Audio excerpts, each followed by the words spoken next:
Sometimes life lets you down and you feel that you are done. You just want a morning run because the fun is all gone.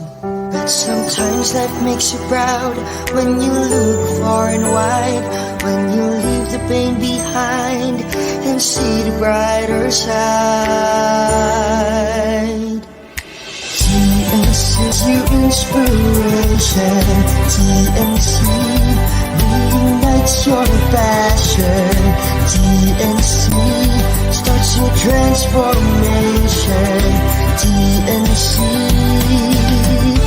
helps you see the new you. Sometimes life makes you blind and you choose something bad. You just wanna cry and hide and save your face from the crowd. But sometimes life makes you see the beauty in you and me. When you look up above, there is God and there is love. TNC gives you inspiration. TNC reignites your passion. TNC starts your transformation. TNC helps you see the new. We're here to help you see the newness of life. We're here to help you feel your hope is so real. You got the power to see. We'll help you see the new you. TNC gives you inspiration. TNC reignites your passion. TNC starts your transformation. TNC helps you see the new you.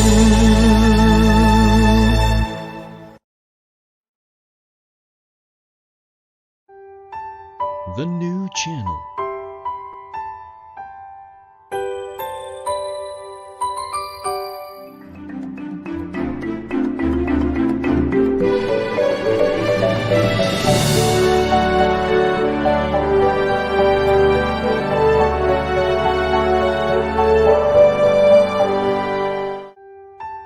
The new channel.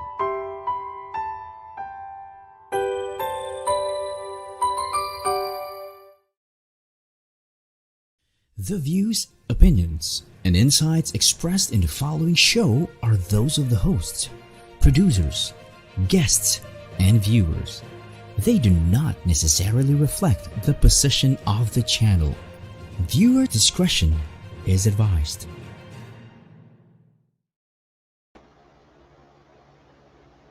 Good evening, a winning Wednesday night to all our viewers, our winners.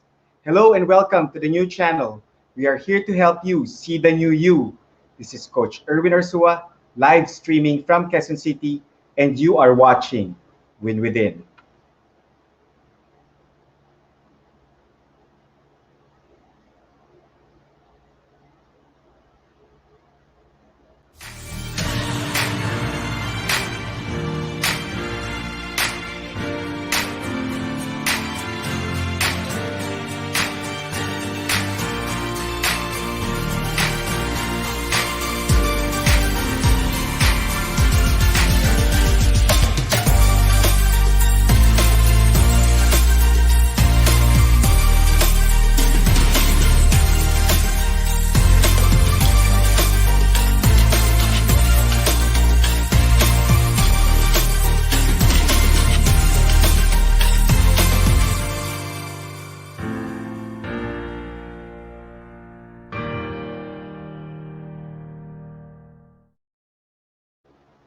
Happy Wednesday again, winners! Hello, hello! So welcome again to Win Within here on TNC. Of course, 8:30 na naman po. Okay, so wherever you are right now, saan part man kayo ng mundo ngayon, so isa pong winning Wednesday. So I guess sa ibang part naman kasi Wednesday morning. So tayo ngayon, it's a Wednesday night. Okay, so 8:30 again. So, of course, I would just like to remind mga winners, mag-ingat pa rin tayo, mataas po rin po ang cases ng COVID. So, let's just, kumbaga, take all precautions, okay? So, kumbaga, of course, again, I would just like to remind it siguro all throughout my episode 2, lagi ko pong ipapaalala sa inyo to wash your hands always. Of course, wear your mask, and at the same time your face shield, especially pag kailangan nyo pong lumabas ng bahay. Okay, so napaka-importante po niyan. Let's follow these safety protocols. Okay? By the way, I would like to commend po yung mga winners, yung kakaroon ngayon diyan ng mga community pantry. Okay? So malaking tulong po ito sa mga kasama mga kumbaga mga kababayan natin who are really in need right now, okay? Na syempre na tulong natin. So let's just of course give our helping hand sa mga nangangailangan natin ng mga kababayan. And at the same time kasi itong community pantry hindi lang talaga to kumbaga bayanihan ang nakikita natin dito. We see bayanihan at work with this community pantry. Siguro ang request lang natin to all who would like to join, sa mga winners o sa mga nag-organize, kasi syempre mga organizers usually ang mga nanonood sa atin, let's just make it a point na yung naka-follow pa rin yung social distancing, okay, and at the same time yung safety protocol. So dapat yung mga pumupunta may mask pa din, yan, yung distancing, at saka may alcohol tayo dun sa area. So yon, and at the same time dun naman din sa mga mga pumipila, let's just take what it's enough, di ba? Kailangan kung ano lang enough para kumbaga we share the blessing para lahat tayo meron, di ba? Yun ang importante, okay? And we would also like to request sa mga winners natin ngayon who are joining. So if you're watching in live, just comment live, replay kapag you will be watching later on, and replay. And of course, kung meron kayong shout out sa akin or sa guest natin later, please do write it in your comment. And at the same time, ito ang pinaka-importante sa lahat, okay? Huwag nating palipasin na mag-ask tayo ng questions sa guest natin, especially if you have some mga accounting questions. Yan. So, for those who are owners of small, medium enterprises, or at the same time, if you are a freelance consultant, accounting or CPA consultant also, baka meron kayong tanong, because later on malalaman nyo kung bakit medyo sought after tong ating guest ngayon pagdating sa mga accounting consultancy work. Okay? So what else? So yun, basta importante, you just write in your comment, and later on you'll also find out that our guest talaga, kumbaga, she struggled talaga, but she's really a winner by herself. I mean, isa na talaga tong example ng isang win-within winner. Okay? So, winners, let's start the ball rolling for Season 2, Episode 2. Okay? Let's get to know more, of course, our guest for tonight. So, our guest for tonight is a very, very passionate woman who's helping actually startups and small businesses in the Southeast Asian region to grow. So, siyempre, with the use of her consulting company na nagmamanage ng books and taxes and accounting processes or business processes na kailangan ng mga clients niya. So, before putting up her own business, she had 7 meaningful years working in the corporate as a director for assurance and advisory, and also as a director for corporate communication. And her last position, actually, she was the CFO, Chief Finance Officer of a startup renewable energy integrator company. So, alam nyo guys, eto, if you're gonna see her later, batang-bata, but she is now recognized. She was recognized 2019 and 2020 as one of the top 100 Filipinos to follow in LinkedIn. Ano naman 100, pasok siya sa 100 guys na to follow in LinkedIn for inspiration. And at the same time, yung Spendless Academy in Singapore, she is also endorsed as one of the inspirational figure to follow in 2021. So grabe, daming achievement agad. And of course, she's a lifetime member of the Philippine Institute of Certified Public Accountants. She is also the founder of Double Rule PH, which is a learning hub for business owners and accounting professionals. So, hindi ko na papahabain. Grabe, yung nabasa kong credentials ng ating guest, maraming na. Again, 100, pasok po siya sa 100 persons, okay, to follow in LinkedIn. So again, without further ado, winners, I would like to introduce to you Miss Katherine Castro. Yun, hello guys. Hello Sir Erwin. Good evening, Katherine. Hello. Kumusta? So you are live streaming from? Saan ka ngayon nagsistream? From Cainta, Rizal. Wow, from Cainta, Rizal. Mga taga-Cainta. Mga taga-Cainta. Yan, batiin mo naman yung ating mga taga-Cainta dyan. Kung meron tayong mga followers na taga-Cainta, mga winners natin sa Cainta. Yes. Hello sa mga winners watching from Cainta or from Rizal area. So, yeah. Yan. Oh. Actually, yung mayor nyo is one of the best mayors ngayon in Metro Manila. Metro Manila pa rin ba Cainta o Rizal? Yan. Okay, so I'll go straight forward na agad, Katherine. Agad tayo? Sabak agad tayo. So Kat, how are you right now? So, syempre, pandemic pa din. How are you coping up with the pandemic this time? Especially, ngayon, biro mo.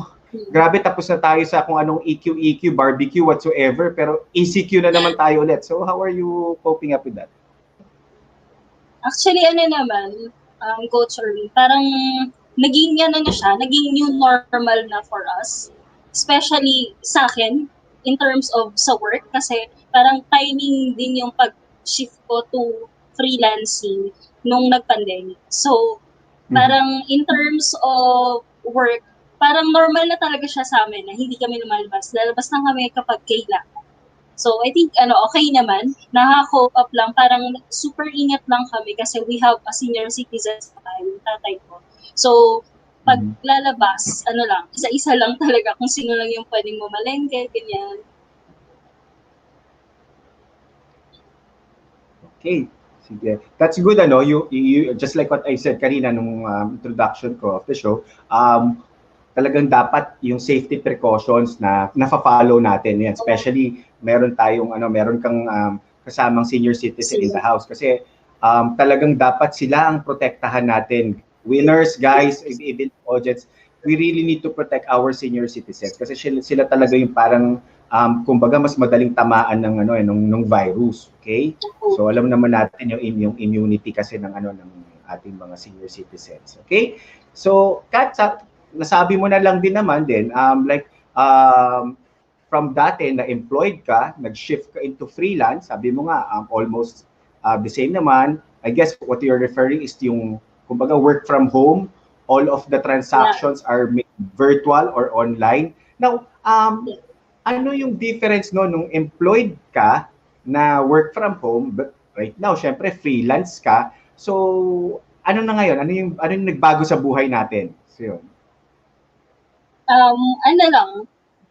Siguro, naabutan ko kasing naka-work from home ako na employed pa. So, technically, ang difference lang naman is, right now, as freelance, I have several clients. Unlike before na I only serve one company, tapos naka-work from home lang kami. But right now, parang I own my time, I own yung mga clients is-serve ko. And I think yun, basically, that's just the difference, Sir Erwin. Okay, so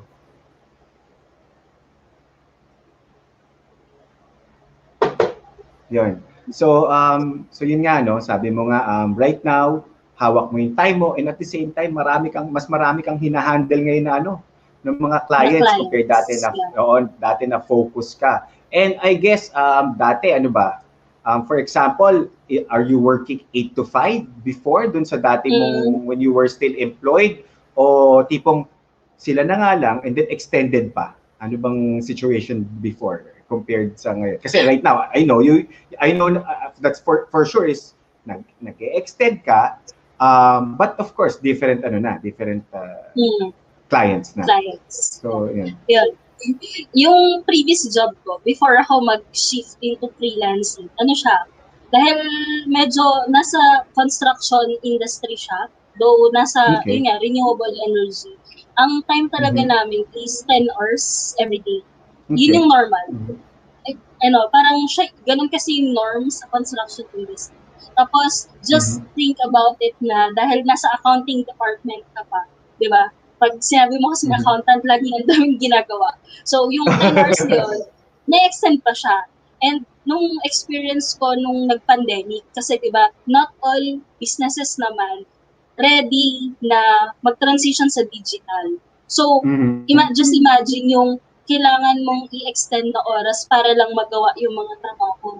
Dahil, yan, bigla nag-pandemic. So, I think, yun yung difference sa oras nung naka-corporate ka and then right now, isa freelancing. Okay, so yun. Okay. How many months ka ng freelance? I started, sir, pagkakatanda ako is, June. Pero, Mhm. June meron kasi akong sinalihan na group. So, I think ito na yung nasa shirt ko, the freelance Ano movement. ba yung nasa shirt mo? Ano ba yung nasa shirt? The freelance movement, right? It's a movement of freelancers in the Philippines. So, parang I joined them, that community, parang they teach Mhm. doon kung paano mag-freelance, from Mhm. scratch, gano'n. So, nag-join talaga ako June. But, employed pa ako nung time na yun. Kasi ba, naka-ECQ pa ata tayo noon nung time na yun. Mhm. Mhm. Yeah, Then, oo. I resigned July 17. Exactly, July 17. So, July 18, kinabukasan, as in full-time freelancer na ako. So I think nasa barely 8 to 9 months as of today, Mhm. Mhm. yung journey ko as freelance consultant. Okay, great. So, what made you decide to focus na, to being a freelance, to putting up your own business na, to be on your own? Ano yung parang turning point mo kung bakit nangyari yon? Or bakit mo na-feel na, kumbaga, paano mo na-feel na, eto na, kailangan ko na mag-shift na. Ito na talaga. Mm-mm.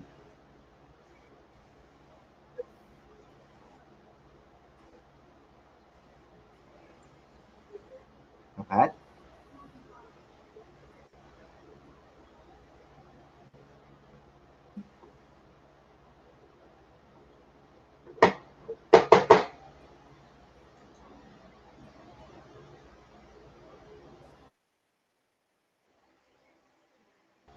Yan.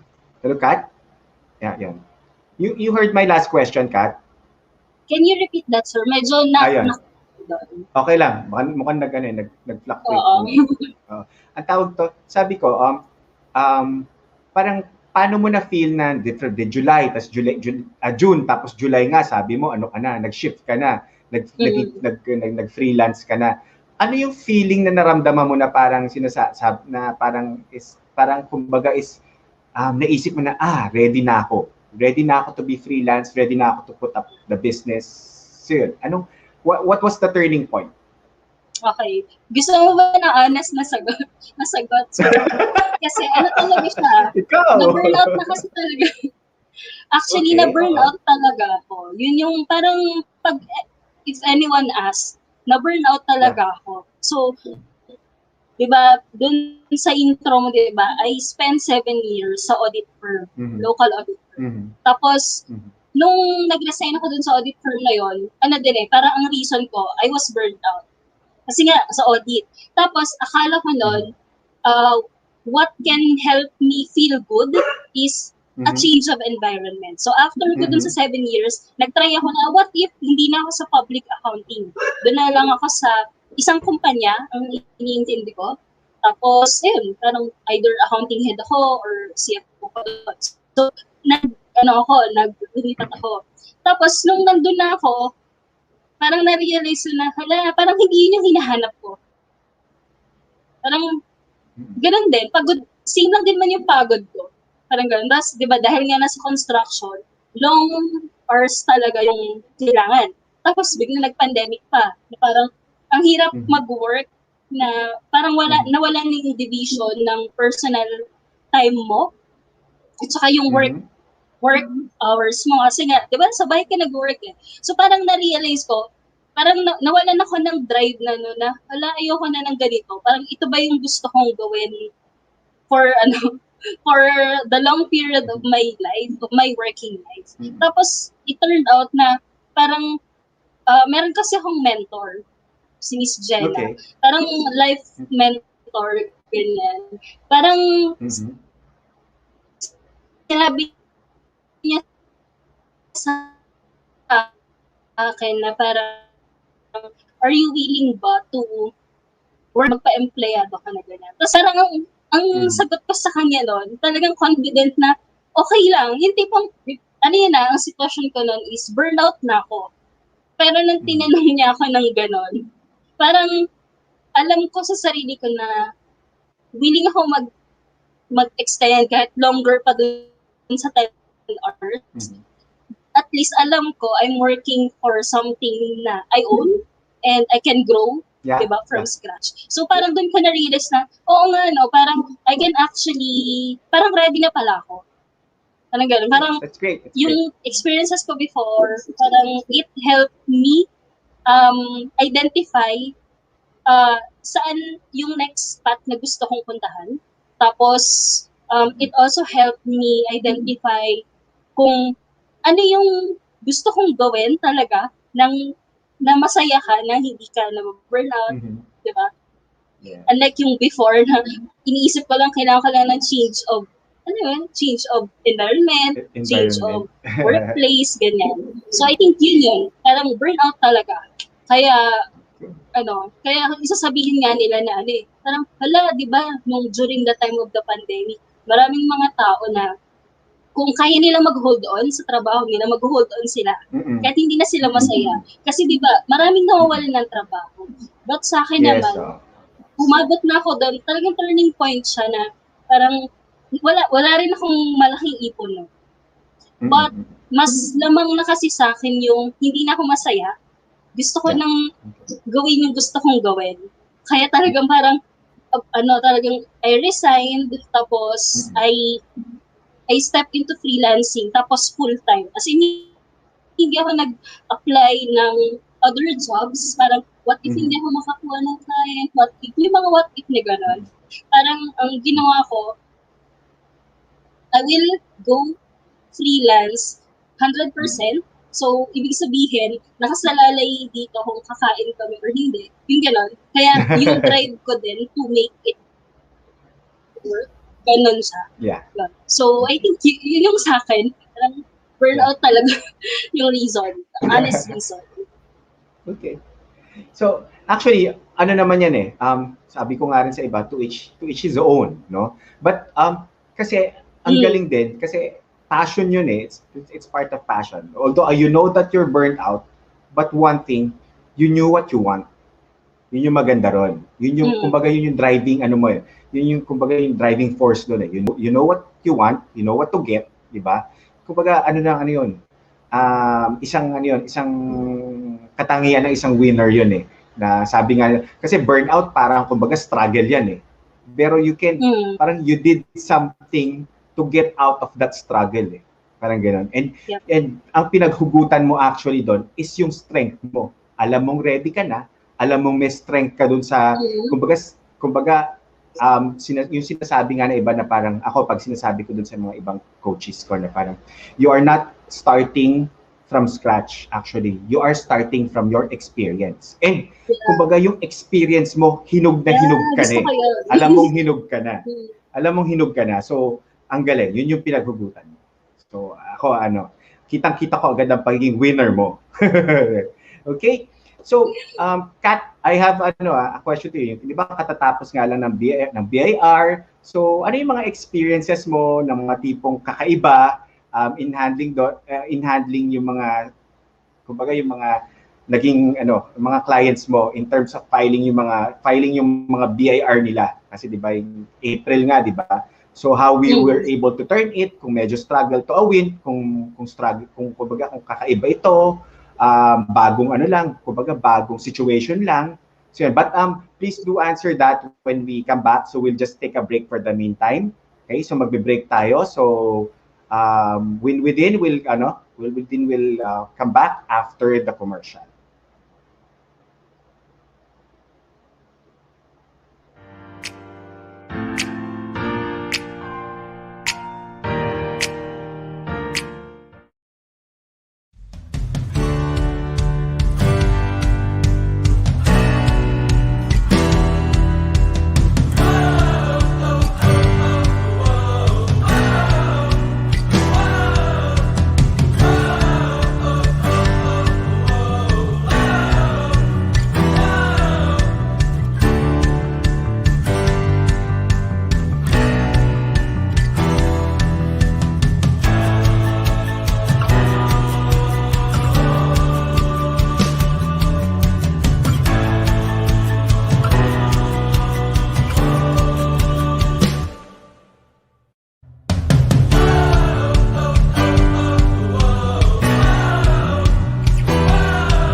Hello, welcome back here in Win Within on TNC.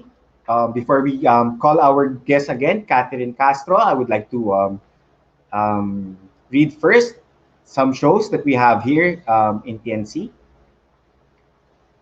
So, of course, catch our other original shows live or replay, such as Healthline, Couple Goals, Market Leader, YOLO, Thursdays at 8:30 p.m. Negosyo at Home, Fridays at 12 noon. Tech U, TNC Marketplace, Fridays and Saturdays at 5:30 p.m.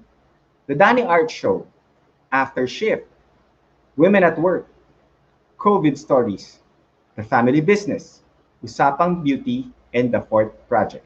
Catch also our TNC specials one day, TNC Arena.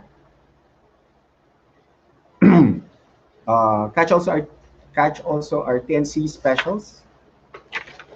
Okay, and of course also check out our other page and check out our page on Facebook or YouTube by searching hashtag TNC Now. Enjoy these inspiring shows because we made them for you.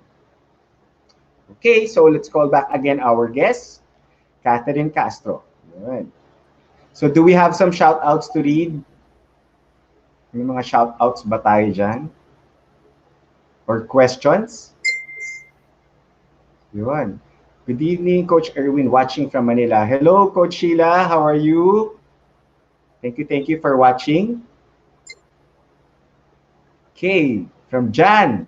Mukhang friend mo to, Kat. Watching from Kainta, Kababayan. Okay. Do you have a question? May question ba tayo? To read? Okay, so no questions for now. O baka may mga question yung mga owner ng SMEs dyan na na nagfa-follow sa atin. So just put it in the comment box lang. Okay? So Kat, before we had a break kanina, so I have a question. So sabi ko nga katatapos lang ng BIR filing. So, did you had any parang mga kumbaga kakaibang experience, unusual moments filing the filing yung mga BIR requirements ng mga clients mo. So, yun. And but at the same time, na-resolve mo lahat yun. Ano yung may mga Ano, experience ka bang ganon? Beating the deadline? dahil, Yung mga di ba, ganon. first time ko, Coach, na yung audit season, di ba, audit Okay. season na, on my own na. Tapos, Okay. pandemic pa, di ba? Parang ang hirap lang kasi, itong audit season na to, ang daming changes. So, di ba, Okay.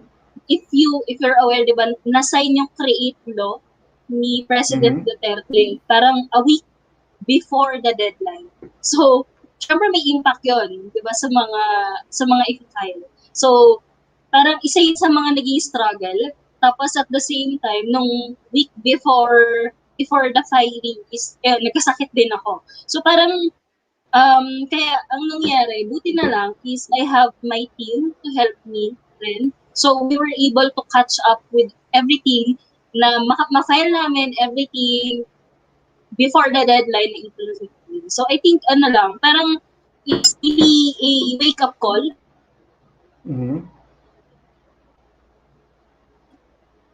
sa akin na April 15, di ba, na we should be ready. And I think sana the government, yung mga platforms natin are more ready na mag-embrace ng digital kasi if the pandemic will stay for a long period of time, dapat makakope up din, di ba? The way we do business, even yung pag-file ng taxes, pag-file ng mga FS ng mga businesses, so that mas madali tayong mag-adapt. Yeah. Oo naman, totoo naman yan, dapat naman talaga, kumbaga, every sectors in the government, yan, adaptable na dapat sa virtual way of, yun nga, mga filing ng kung ano-anong permits, or yan, katulad yan sa audit season na nga for BIR. So, yan, syempre, it's one thing that we want na mangyari, and alam mo, may mga nakikinig sa atin dyan from the BIR or other government agencies na yun nga, they really, really, really need to have the, kumbaga, yung kanilang virtual functions, dapat talagang mas ma-enhance pa. Okay. So ako naman, Kat, meron akong personal question sa'yo. Kasi, of course, just like you, Yes, sir. ako naman, I started being a freelance. Ako, ano ba yung, ko? Ito lang, nung March lang. Started March 1. Okay? First week of March. And right now kasi I'm still, kumbaga, in the learning curve ako ng aking new career. Okay? Coaching and consultancy. What can you, what can you suggest to me? Is it a one-person corporation or a sole proprietorship ang kunin ko? Or at the same time, can you differentiate yung two? Yeah. Just briefly. Okay. Good question. Good question, sir, Yes. kasi marami talaga nag-ask yan right now. And medyo bago si OPC or yung one-person corporation dahil dun sa revised Okay. corporation code natin. But Mhm. to set the difference na mas madaling maintindihan, both sole proprietorship and OPC, pareho sila na one person ang owner. One person ang may control. But the basic Okay. difference is, si sole prop, you register it with the DTI. Si OPC naman, you register it with the SEC. Kasi si OPC is considered as a corporation. Korporasyon ka.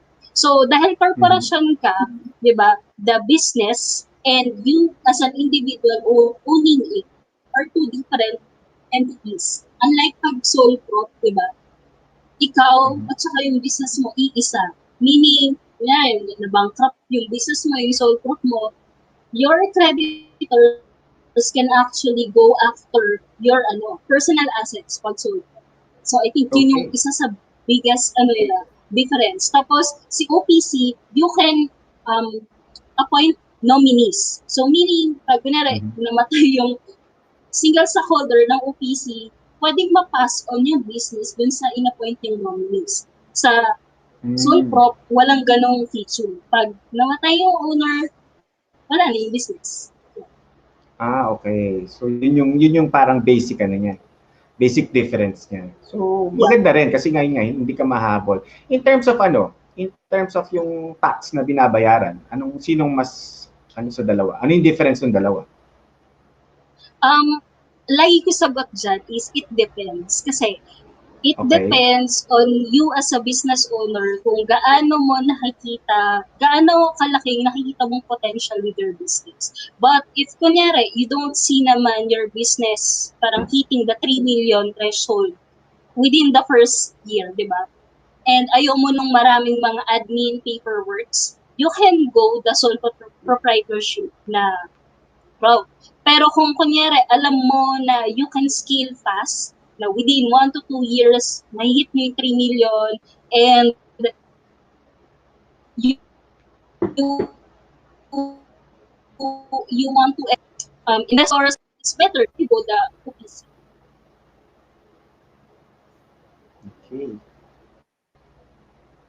So yun. Okay. So tama naman. Mas maganda naman pag kumbaga if you are really just starting, hindi mo pa naman may hit yung 3 million. Mas maganda nga na ano. But for example, on the second year ng operation ko, gusto ko nang mag-OPC. Pwede naman 'yon. Or may Pwede years ka naman. dapat na sole proprietorship ka. Pwede naman siya, sir. But, yun nga, parang kung ang question is, can you convert your sole Mhm. proprietorship business to an To OPC? OPC. Walang ganong way Mhm. right now na, yung parang may form ka lang sasagutan tapos maging OPC na. Oo, Right lilipat now, ka wala lang. pa. Oo. Pero I think, yeah, parang Okay. ang gagawin mo as in, mag-create ka ng new business na OPC and you close the sole proprietorship. So, two different process Okay. talaga siya. Okay. Hopefully lang, yung business name mo dun sa OPC, kasi tama ba ako? Correct me if I'm wrong. OPC, you file it in SEC. Tama ba? Yeah, O, yeah. So yeah. hopefully walang Yes. kaparehong business name sa SEC yung ano mo, yung sole proprietorship na business mo, which is actually you file it through DTI. Yeah. Yun. Okay. At least naliwanagan ako, no? Ayun. So, yun. Any other shout-outs before we ask again, Kat, another question? May mga shout-outs pa ba tayo dyan? Okay, or question? Okay, watching from Manila. Okay, hi Hershey. Okay. So, we don't have any question. So, kung alam nyo, ako na lang ang mag-question ulit. Okay. So, si Catherine, sabi mo nga kanina, di ba, burnout. But sabi ko rin, burnout, I guess, was just a trigger, but it's a tipping point. Pero yun nga, kitang-kita ko agad kanina na you were a winner. It's a winning for me kasi it's a win-win. It's a win-win decision that you made actually.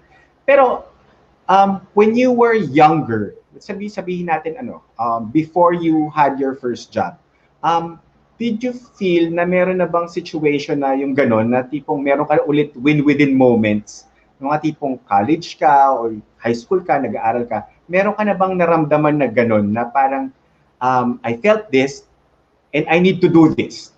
Parang ganon. Para sure kong makuha yung gusto ko.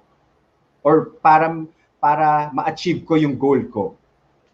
So, meron ka bang ganun situation before your work, before ka nag-work? Can you share that to us?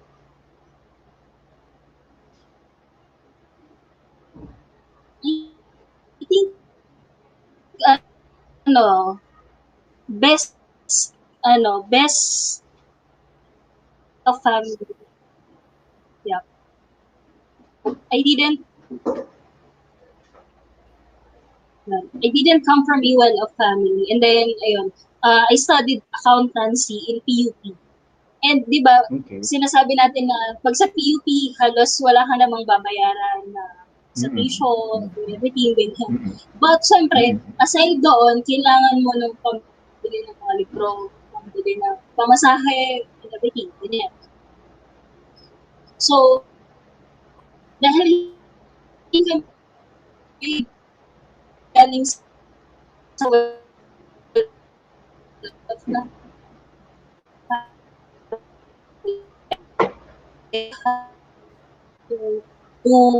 yung mga may pambili ng work. Like, kunwari, I had to be a elementary tutor. So, ang nangyari nun, tuwing uwi ako after the class sa PUP, didiretso pa ako dun sa tuturuan kong mga elementary students. Tutulungan ko sila sa assignments nila, ganyan. Tsaka lang ako uuwi para mag-aral naman ng kailangan maaralin related sa course ko sa accountancy. So, yun. And elementary students, I also had to do tutorial services para sa mga lower batch naman ng mga accounting students din. Kasi nga, di ba, parang I had to leverage on what I can do para matulungan ko yung parents ko na masustain. And eventually, yun, nakatapos naman tayo, di ba, ng maayos, nakasurvive tayo, even ganun yung struggle na we had to make both ends meet para lang makatapos ng pag-aaral. Even though nasa public, state university na kami. Right. So, ang galing, So, kumbaga, even though you don't have that much, talagang, kumbaga, ginawa mo lahat, syempre, di ba? Ganun eh. If you really have a goal talaga in life, kung nakikita na, na-visualize mo na talaga kung ano yung gusto mong makuha sa buhay, talagang lahat ng pwede mong gawin, kumbaga, sabi nga nila, ito sinasabi ko rin sa mga clients ko na parang, if you want to achieve something, if you want to achieve your goal, kumbaga, nobody can stop you. Diba? Sabi nga nila, not even your parents, diba? Because not even the people around you, friends mo na dikit sa'yo, pag sinabi, di mo kaya yan. Alam mo yun, parang ikaw sa sarili mo, dapat alam mo na nobody can stop you. And ang galing. Because that I saw from from you, sabi mo nga, you became a working student and at the same time yan, tutorial ka, and that really helped you para makatapos ka. Okay. Yeah. So from being a working student, syempre you got you got employed na, di ba? So na-employ ka na. Nung 7 years na employed ka, ano naman yung mga win-within moments mo doon? Ano naman yung masishare mo na win-within moments mo nung employed ka na? Nung employed, siguro basically, lahat naman siguro ng mga accountants, lalo na pag naranasan nilang mag-work sa audit firm, they really know the struggle of working long hours, tapos na hindi ganun kaganda rin yung pay. Kasi ganun talaga parang when you enter an accounting firm, you are there for the experience, not for the financial compensation. So I think, matuturing ko din siya na hindi siya talaga parang struggle, but it's actually a stepping stone for me. Kasi parang, natuto naman ako in my 7 years experience there. And then, nagagamit ko na siya right now in how I deal with my own clients, diba? So, I think, na-turn out din siya into something good. 7 years na yun. Pero, dumating talaga din kasi ako sa tipping point na I know na it's, parang it's time to go. It's time to start my own. Yan. Great. Okay. So, from employed, freelance tayo. Actually, win-win moment din yung paglipat mo from being employed to freelance. Ngayong freelance, meron bang certain situation na nasabi mo na parang, eto, win-within moment ito. Kasi, supposedly, dapat, kumbaga, may self-limiting belief ka na naramdaman, pero hindi. Kumbaga, hindi mo pinansin yun, tapos gumawa ka lang din, tapos eventually it became a win. May ganun ka bang experience when you were a freelance already? Or when in your own business na? Yeah. I think, ano, siguro nung nag-start ako, Coach Ruby, kasi parang nung time na yon, di ba, pag sinabi kasing freelancer, tapos accountant, ang typically na nakikita ko is yung mga accountants serving foreign businesses. Pag sinabi natin foreign, they target Australian businesses, they target US companies, di ba? Tapos parang the back of my mind, parang I was trying to fit in. Parang, kailangan ko ba silang gayahin na ang target ko rin na i-serve ay mga US companies, Australian, Canadian companies. But alam ko kasi sa sarili ko na hindi ako equipped to help those businesses. So, alam ko yon. Kasi di ba, mas kilala natin yung sarili natin, yung experience natin. Alam natin kung kaya natin gawin or hindi. Tapos, wala akong makita na parang accountant, freelancer. Alam mo yun, parang serving the local. And ang typically maririnig mo pa na sinasabi nila, pag sa local ka, babarating ka nila, ano ba yan? Parang babaratingin nila sa account.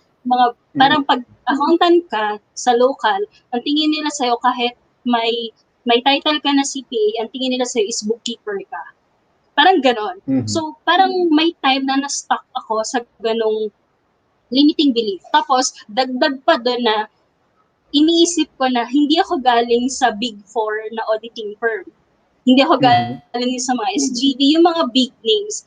I came from parang small accounting firm na lumaki na lang siya after spending time then with them.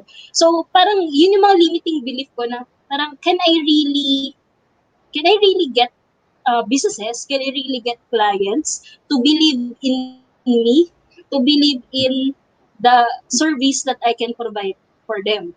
Tapos biglang I took a step back. And then I assessed myself.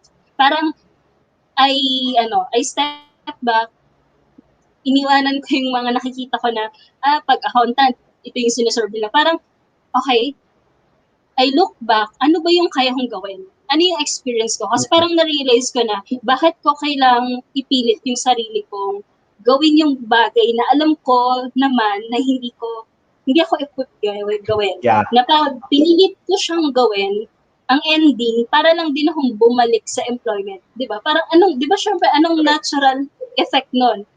Pinipilit ko lang gawin. Ang mangyari, mababurnout ako.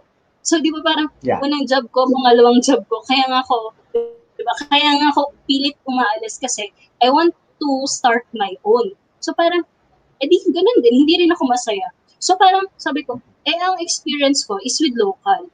Then, I had few clients before na nakapag-handle ng nasa Southeast Asia. So, sabi ko, bakit wala masyadong nag-serve ng mga SMEs na nasa Pilipinas? And yung mga SMEs din sa Southeast Asia, when in fact, yung Southeast Asia is parang rising economy, di ba? Parang kung titignan mo, nandito yung mga nagbo-boom na mga businesses. Kung sa startups, di ba? Parang merong mga bagong businesses na from the Southeast Asia nagsisimula. So parang naisip ko na in terms of competition, parang, okay, if I can just spark a difference in this maliit na market, which is yung Southeast Asia, and right now ang focus ko is Philippines talaga. Parang, di ba, siya yung ripple effect na, okay, baka dadating yung time na other accountants, aspiring freelance accountants, consultants, they will also see yung local na, di ba, sinasabi ko na may pera din naman sa local. It's just a matter of finding the right message and being able to sell, di ba, selling yourself and your service to your target market. So, I think yun yung limiting belief na parang naisip ko, if hindi ako, kung na-stuck siguro ako doon sa limiting belief na yun, kung hindi ko siya na-break, siguro either nagtatry ako na mag-serve ng market na hindi ko naman talaga kilalang kilala or hindi ko talaga Yes. alam i-serve, or baka or baka tumigil na ako, baka nag-apply na ako, bumalik ako sa corporate. So, Bumalik sa corporate parang or I'm just, nag-abroad. di ba, parang bumalik na lang din ako doon. So, parang thankful na lang din ako na I was able to take a step back and assess ano yung alam kong gawin, ano yung kaya ko, and start, yun nga, gusto ko yung sinabi mo kanina, di ba? I'm not really starting from scratch. I'm starting from my experience. So parang, Yes. bakit bakit mo i-deny sa sarili mo yung experiences na yun? Eh parang, kaya mo siya pinagdaanan kasi magagamit mo siya as we go along, di ba? In the future. Yun. Yeah. Correct. Ang ganda nung sinabi mo kasi most of the time kasi kaya ang problem sa karamihan sa mga tao is one, they compare themselves to others. Actually, the most important thing is you compare yourself to yourself. Kung makita mo na, kumbaga, if yesterday you were like this but meron ka natutunan today, you leveled up already. So don't pressure yourself na parang, kailangan ganito ako, kailangan si ganyan, kapareho ko. That's the time kasi na nagkaka-problema ang tao eh. So yun kumbaga, dun na kumbaga nadidiskaril na yung diskarte mo kasi na-frustrate ka, bakit kami hindi pareho? Pero actually, the important thing is you really just need to be true to yourself, and that's what you did. Ang galing mo. Naging true ka sa sarili mo, alam mo kung ano yung kakayahan mo, alam mo muna kung ano yung limitation mo, and you bank on that, and that is actually your strength, and here you are right now. Grabe. One of the 100 person to follow in LinkedIn, di ba? For 2 years straight. So yun. So you focus on strength, and that was really really good. So yun. Kat, again, when we come back, we'll take another break, and when we come back, we'll be doing our pick talk. Okay, it's one of we introduced it already during our first episode. It's one of our segment here in Win Within on TNC. So of course, Win Within will be right back after this commercial break.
Okay, welcome back here in Win Within on TNC, and we would like to invite you to watch all our shows live or replays, like U-Turn, TNC The Talk, of course, Awesome Day, Home Buyer, The Puppet Stories, Mondays, 5:30 p.m. Of course, The Big Picture, of course, with our big boss, Sir Lloyd Luna, Mondays to Fridays, 7:15 p.m. The Millennial Voice, Mondays at 8:30 p.m. with Ty. And Foreign Affairs, Tuesdays, 10:30 a.m. HR Hotline, Tuesdays, Thursdays, and Saturdays, 12 noon with Sir Jesse. And Moving On Business, Well Home, Tuesdays, 5:30 p.m. Mental Shift, Tuesdays and Thursdays, 7:30 p.m. USA time. And Wednesdays and Fridays, 10:30 a.m. Philippine time. Money and More, Tuesdays, 8:30 p.m. Philippines and 5:30 a.m. USA. And also, Cybernext. Catch also our TNC specials one day, TNC Arena, TNC PressCon, and TNC Town Hall on Saturday, 7 p.m., co-hosted by TNC founders Lloyd and Apple. Town Hall is where we talk to you, our valued audience. Of course, our show, Win Within on TNC every Wednesdays, 8:30 p.m. So more upcoming shows for to follow here in TNC. Of course, just follow that hashtag TNC Now on Facebook and YouTube and allow your passion inspire and together let us see the new you. And so again, let us call Catherine for our TikTok portion. And but before we start the TikTok, let's read first if meron tayong mga shout outs or question. Do we have any shout out? Yun. Shout out from Catherine Kitlong Pangan. Shout out from La Union. Wow, ang layo ha, La Union. Any other shout outs? Shout out from Partner Bennett. Yun. Thank you, thank you. Ayun. Yun. Can Catherine share about double RH, double rule pH? Ayun. Can you expound down on double rule pH? Yun. May nagtatanong. Ano daw yun? Okay, so double rule.ph is one arm is a consulting firm, which is yun, yung ginagawa ko. We serve SMEs and startups in the Southeast Asian region. Tapos the other arm, which is hindi pa talaga siya fully launched, it's on parang soft launch na matatawag, but we are parang an online learning arm of double rule.ph, wherein we cater to accountants and business owners, mga relevant courses or relevant webinars na related sa business. So, parang masasabi mo na siya na parang it's centered around business courses, accounting, tax, name it. So, dun siya ilalagay. Online. Yeah, Yun, online. online. So they can just go there sa Double Rule PH. Meron na silang mga makukuha mga ganon, mga webinars. That's good. Okay, any other shout outs, questions? O yun, galing Miss Catherine. Madiskarte ka daw, Catherine. Sabi ng aking kumare. Yan, si Kumars, Cha. Hello, Cha. Yan, guys, I feeded cakes. Yan, aking kumare. Okay, not help your parents. Very good. Okay. And may question pa ba? Oh, yan. Informative and inspiring channel. Oo naman. Yan ang TNC, di ba? Okay, so let's now go to our TikTok portion. Yan, sasagot ka ng one last question na lang. Okay. Okay, for our TikTok, yan. So next slide. So Catherine, I'll ask you muna one question, Okay. Your question is, how does your future look like? Or how does the future look like for Katherine Castro? Yan. So, among the six cards na nakatalikod, pili ka na ng isa na gusto mo. Okay? Pili ka ng isa na gusto mo. And then, tandaan mo lang siya, yung position. And then, when you see that card, okay, as you kumbaga reflect on that card, look at that card, and of course the word also written there. Siguro after contemplating for a few seconds or a minute, a minute. Bigyan naman kita ng 1 minute. Yan. Share to us how did the picture resonated with you in terms of sharing what does the future look like for Katherine Castro. Yeah. Okay? So nakapili ka na? Meron ka na bang napili? Yes. Meron na? Okay, Meron na. next slide. Next slide. Next slide. Yun. So, alin dyan yung napili mo, Kat? Yung success. Success. Okay. Yeah, So, sige. How do you reflect on success? Looking at the picture. Okay lang. 1 minute. I'll give you 1 minute. Just listen to me muna. Yeah. How did you reflect with that as a picture? How do you feel looking at the picture? And example, nandun ka sa picture, ano sa tingin mo yung mafe-feel mo? How will you feel kung nandun ka sa loob ng picture? kung naaamoy mo yung picture, kung feeling, using the sense of smell, ano yung pakiramdam, yun. And kumbaga, how will you reflect? And at the same time, nakalagay nga ron, success. Okay? So, what is the word for you? What is the word sa'yo? Is it the word talaga na success? The opposite? Ganun din. How does the word reflect to you? Okay? Yeah. So, if you're Siguro, ready, Coach Erwin, yan. I think I'm ready na.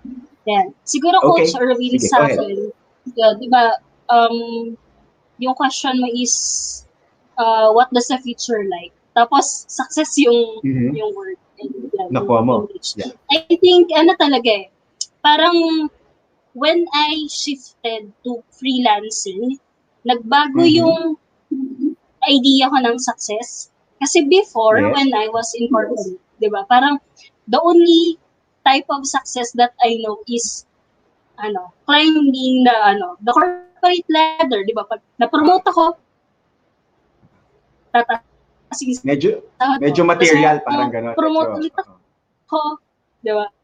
Tapos, hindi, parang walang fulfillment, di ba? yes. But when I shifted to freelancing, doon ko nakita na there's another form of success. And Mhm. it's the form of success that you get for yourself, that you work on for yourself.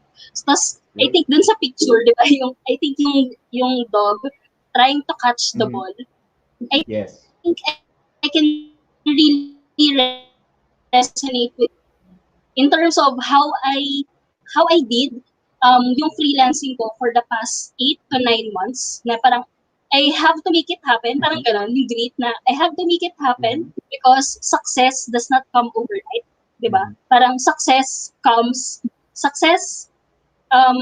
eh, parang it's a sum of all the efforts na ginawa mo daily, di ba? Sabihin ko Yeah. daily, kung daily mo ginagawa yung habits, building to that success, yung goal na gusto mong mangyari, madali mo siyang makukuha. So I think talagang totally nagbago yung sense ko ng success pagdating sa freelancing. And another thing, if I can connect sa success is, di ba, when I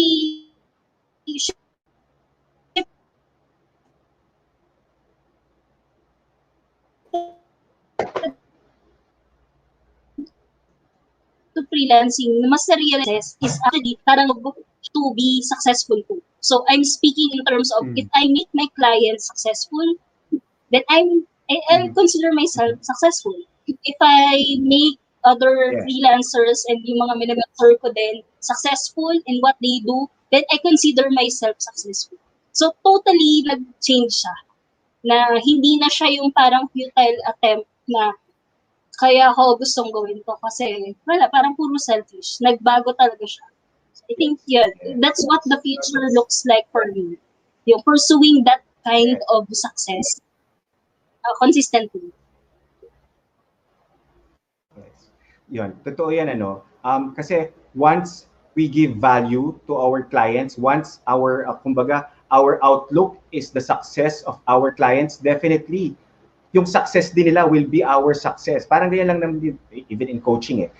For example, if you are my coachee, tapos nakita ko na you achieve your goal, actually that is success to me. And ang galing. Shifting that kumbaga that mindset, actually I don't call it mindset na, that's hard set na. Kasi biro mo, yung puso mo na yung lumitaw dun eh. Hindi na yung, dati kasi ang success mind, diba? Ito yung goal ko. Pero hindi eh, yung puso mo na, yung value mo na kasi na gustong i-transfer o makuha nung client mo. So ang galing. So ano na yun? Puso na yan. Yan ang tinatawag na puso. Okay. So thank you very much for sharing your heart to us tonight, Katherine. Another siguro it's high time na to share yung mga mga events mo na upcoming events mo na mangyayari, and at the same time your social media account, so that our watchers or our audience or our winners would know where to contact you. Okay, can we show the social media accounts of Katherine? So Katherine, go ahead. And so, yeah.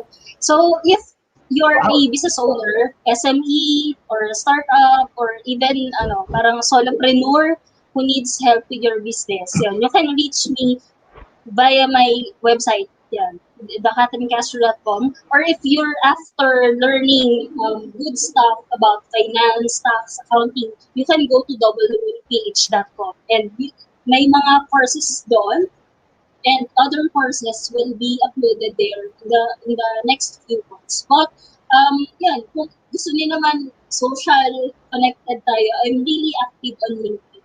And doon ako mas nag-post ng mga valuable insights about my journey sa freelancing, consulting, and even mga stuff about love. So, yeah.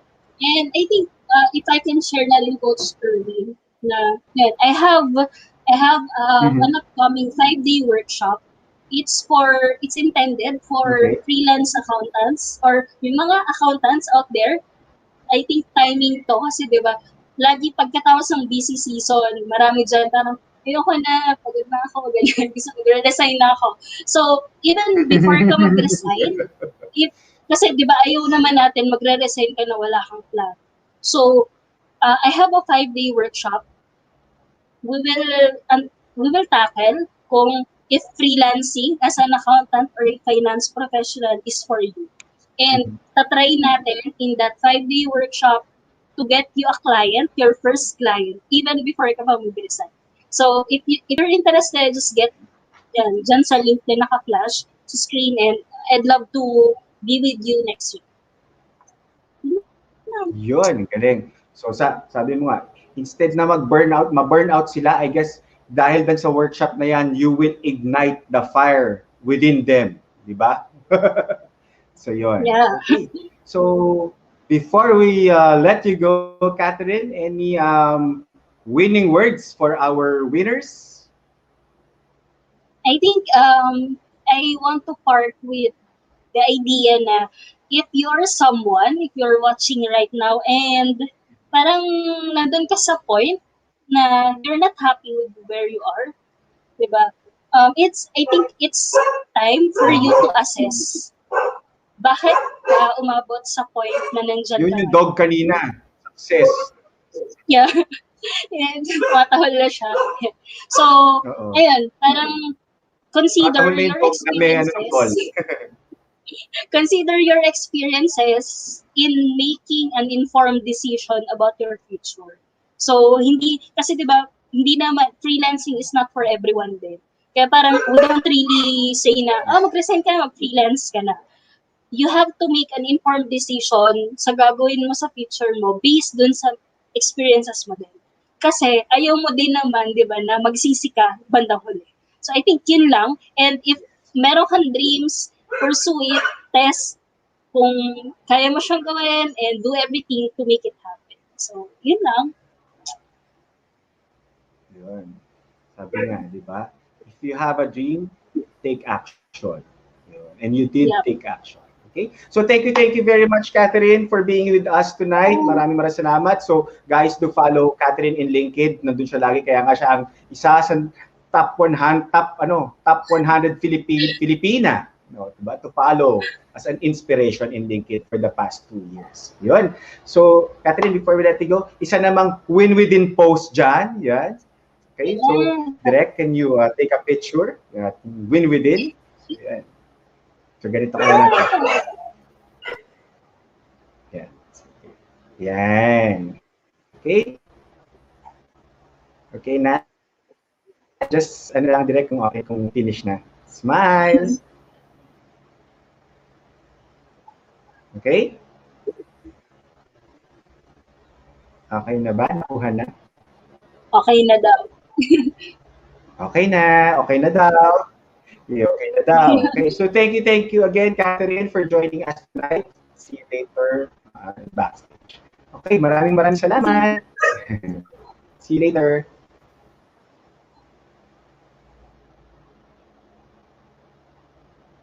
Okay, so again, thank you very much for Catherine for joining us tonight.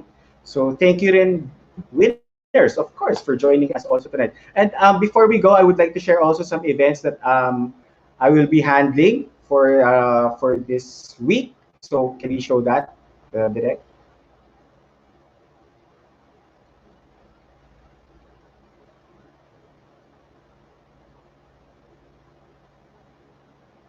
Okay, so I'll be running a self-awareness workshop with ProLife UK. So this is our this ProLife UK group.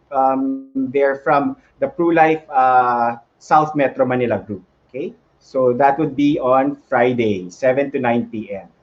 Okay, so ano to? Or about ano to? Self-awareness and resilience. Yun. So kailangan syempre ng mga financial advisors yan. So for those nga pala who are in the financial business, insurance, so yun, I'm open naman to for workshops. Just do contact me. So later on, I'll be sharing to you my my social media accounts. Okay, next slide. Okay. Oh, this one. So this is expand. So this is an introduction to coaching using refresh tools. Actually, we'll be using the points of view tool here, the one that we used a while ago also in TikTok. So ito, kumbaga, the power of phototherapy. Okay, so kumbaga ginagamit to for coaching, training, and developmental tools. So this is, kumbaga magandang gamitin to ng mga trainers and consultants. So this is basically very very nice, especially if you want to get breakthroughs from yourself and from your team, and at the same time your organization. So this will be held on April 24, 2021, 2 p.m. to 5 p.m. So pwede pa po kayo mag-register. Okay, just DM me or PM me for the details of the registration. So I do have a co-facilitator here. It's Coach Sheila Cortinillo. Okay. Next. Okay. So I would also like to introduce to you. Actually, I'm launching now my Win Within Compact Coaching. So basically, this is a 3-part coaching. You can just actually get 1 part lang. So this is a 21 plus 1 days of coaching. So I'll be coaching you 21 days. Virtually, meron tayong method na 21 days, and then meron plus 1 day na kumbaga processing. So that is a 1.5 coach. After 21 days, there will be a 1.5 hours of processing for the whole 21 days that you undergone. Okay, so that is Win Within with enlightenment. So this will be focusing on clarity, Win Within and empowerment, of course, kumbaga, improving your self-responsibility, and then Win Within with enhancement. Kumbaga ano to, yung productivity natin mas gaganda na. So that is our goal here in this 3 different compact coaching programs. So yun, this is a 21 days plus 1 day program na compact coaching. So you can either choose Win Within with enlightenment, or Win Within with empowerment, or Win Within with enhancement. Okay, next slide. And now, of course, I also do have my Win Within regular coaching program. So if you combine actually the 3 a while ago na compact coaching, almost the same noon, but of course a different approach, because this will be a 12-session program. So yun yung Win Within Level Up coaching program natin. So 12 sessions or 3 months program. Now, if you want to, kumbaga, to scale on a higher level pa, besides level up, so that means we will be focusing now on your growth. So that will be the Win Within Growth Coaching Program, which is a 24 sessions program or a 6 months program. And also we do have a Win Within Coach Mentoring Program. So for those, kumbaga to, coaching the coach. And at the same time, even though you're not a coach, but you want to be mentored by a coach, so yan, it's also a 24 sessions program. Actually, nag-a-avail nga sa akin ito yung mga yung kumbaga mga CEOs of SMEs. Yun. Okay? And of course, yung iba, other coaches din. Okay, so next. Of course, just like what I've said, if you want to know more, you can connect with me through my social media accounts. So you can, kumbaga yung Facebook page ko, you can follow me there, facebook.com, iWinWithin. And in Instagram, you can follow me at Erwin_Y Ursua. And you can email me through Coach Erwin Ursua at gmail.com. And if you are already fine, ready na kayo na magpa-coach, and or you have a concern, you can schedule a chemistry session with me through my calendly.com account. So that would be calendly.com/coach-erwin-ursua. So yan, dyan nyo po ako makakontakt. Pwede nyo pong picturean yung mga accounts na yan. Okay, so that's it for tonight. Maraming salamat po for joining me. And again, thank you very much to my supporters. Nasa backstage, di nyo po sila nakikita. Yung aking CFO wife, yung CIO ko na anak, si Erwel, and of course, my wife friends, and of course, si COO ko, yung aking bunso, si Ethan, and my PRO, Mom, my Mommy Grace, and my sister Cheche, and of course, to my family members and friends, maraming salamat for always following Win Within sa lahat ng social media platforms namin. And so, of course, especially every Wednesday, 8:30 to 9:30 p.m. So guys, before I end the show, of course, always remember in your life journey, in whatever state you are right now, you are always worthy to win in life because you can always win within. So be a blessing and be blessed. Follow the protocols ha. Sumunod. Okay? So good night, winners. Happy Wednesday!